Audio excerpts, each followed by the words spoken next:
Amigos del sector solidario, en este momento contadores y revisores fiscales corren contra el tiempo para cerrar el año 2022 y poder hacer el reporte de información financiera a la Superintendencia de Economía Solidaria. En este momento hay unas fechas especiales diferentes a las que rigen para el resto de cortes. Al nivel de supervisión 1, que regularmente le toca reportar el 20, se le da hasta el 30 de enero y las demás durante la primera semana de febrero, dependiendo de su último número del NID, le corresponderá uno u otro día para reportar. Sin embargo, esos estados financieros y reportes son la información también que va a estar contenida en los estados financieros y notas a los estados financieros que van a ser presentadas en las asambleas. Y es muy importante recordar la responsabilidad que tanto el representante legal como el contador y revisor fiscal tienen sobre esos estados financieros y la información que se reporta.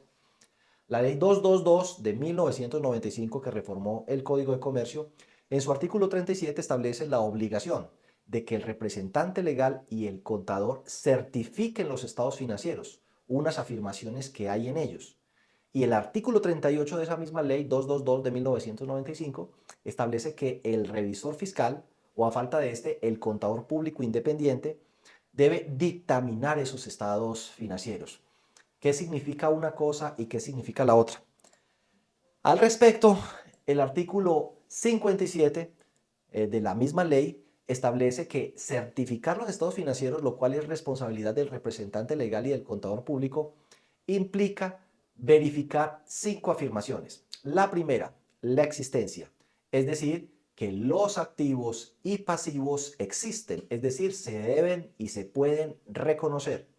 Recientemente se ha dado el caso de una cooperativa que fue intervenida por la Superintendencia de Economía Solidaria porque no existían ni las inversiones, ni las fiducias, ni el dinero que aparecía en efectivo y equivalentes. Por alguna razón,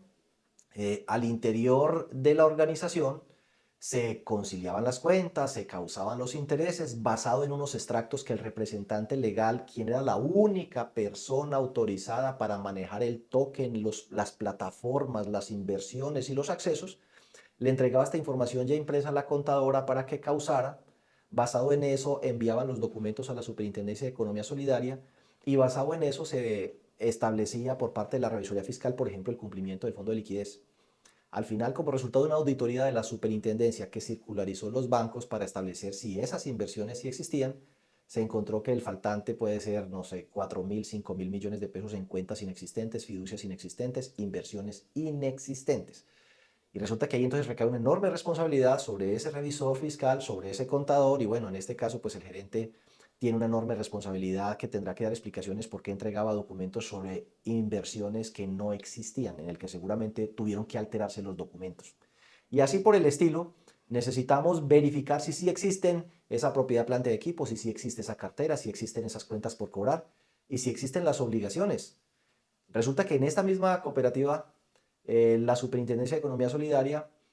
solicitó una consulta a la central de riesgos y se encontró que a la entidad le aparecen obligaciones financieras que no están registradas, lo cual significa que por un lado, lo que aparece como inversiones y efectivo y equivalentes no existe, y en cambio sí existen obligaciones financieras que no están reconocidas dentro de los estados financieros. Dígame usted la responsabilidad allí tan enorme del contador y el revisor fiscal que firmaban esos estados financieros con unas afirmaciones falsas, la existencia.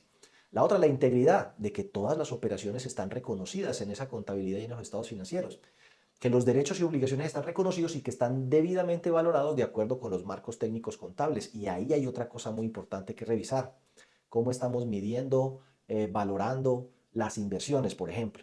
la cartera de crédito, el deterioro de las cuentas por cobrar, la propiedad, planta de equipo, las propiedades de inversión, las inversiones en subsidiarias. Hay una gran cantidad todavía de falencias en esas mediciones que se detectan en los diferentes procesos de auditoría y revisión que hace extrasitu la Superintendencia de Economía Solidaria, y por eso es muy importante poder tener un checklist para saber qué estaríamos haciendo y cómo debemos entonces medir cada una de las partidas que componen esos estados financieros. Y por supuesto, lo que tiene que ver con presentación y revelación, vamos a preparar unos estados financieros que tienen que tener el acompañamiento de unas notas y de una información. Una las establece los marcos técnicos contables, es decir, las NIF, y otra, la propia Superintendencia de Economía Solidaria alrededor, por ejemplo, de la propiedad, planta y equipo, de los intangibles, de la cartera de crédito, de las transacciones con partes relacionadas, de las normas de buen gobierno, de la gestión de los riesgos, establece que hay unas informaciones mínimas que deben contenerse en esos estados financieros. Sobre esas 5 afirmaciones, existencia, integridad, derechos y obligaciones, valuación, presentación y revelación, son las afirmaciones que certifica el gerente y el contador. Y basado en esos estados financieros certificados, el revisor fiscal o contador independiente expide un dictamen. ¿Qué debe tener ese dictamen? También debe tener 5 cosas. Si ha obtenido la información necesaria para cumplir sus funciones, si en el curso de esa revisión ha seguido los procedimientos de auditoría que le corresponden, si en su concepto la contabilidad se lleva de acuerdo al marco técnico contable, a las normas especiales, por ejemplo, que en este caso la superintendencia expide, pero también si esas operaciones están acordes con los estatutos, los reglamentos, las decisiones de asamblea, las decisiones del órgano permanente de administración. Y por último, si el estado de resultados, si la situación financiera refleja de manera fidedigna la situación financiera, la rentabilidad, la liquidez de la entidad, de acuerdo con esos marcos técnicos contables, y si al respecto de esas cosas que ha afirmado, el cumplimiento del el marco técnico contable y la representación fidedigna de los estados financieros tiene alguna salvedad, pues el revisor fiscal tendrá que expresarlo en su dictamen. De ahí la importancia entonces de que ustedes participen de nuestro evento este 24 de enero del 2023, en el cual vamos a mirar precisamente cómo hacer o cuál debería ser el checklist que tanto revisores fiscales como contadores e inclusive representantes legales hagan antes de reportar los estados financieros a la Superintendencia de Economía Solidaria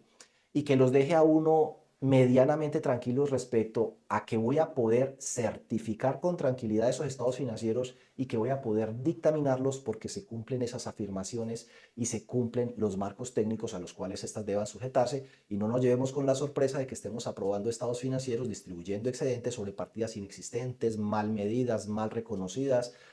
mal representadas. Entonces, por favor, ingresen a www.diegobetancourt.com.co y allí van a encontrar la información para que procedan a hacer la respectiva inscripción. Los esperamos 24 de enero del 2023.